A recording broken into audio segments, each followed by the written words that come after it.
قل أعوذ برب الناس হে নবী, তুমি বলো, আমি আশ্রয় চাই মানুষের মালিকের কাছে। ملك الناس আমি আশ্রয় চাই মানুষের আসল বাদশাহর কাছে। إله الناس আমি আশ্রয় চাই মানুষের একমাত্র মাবুদের কাছে। من شر الوسواس الخناس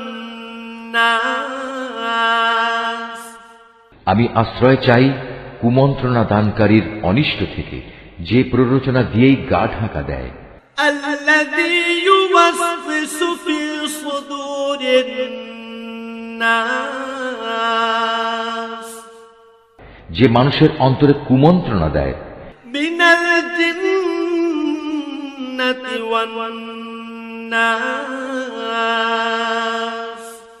জিনদের মধ্যে থেকে হোক বা মানুষদের মধ্যে থেকে হোক, তাদের অনিষ্টের হাত থেকে আমি আল্লাহ তাআলার কাছে আশ্রয় চাই। صدق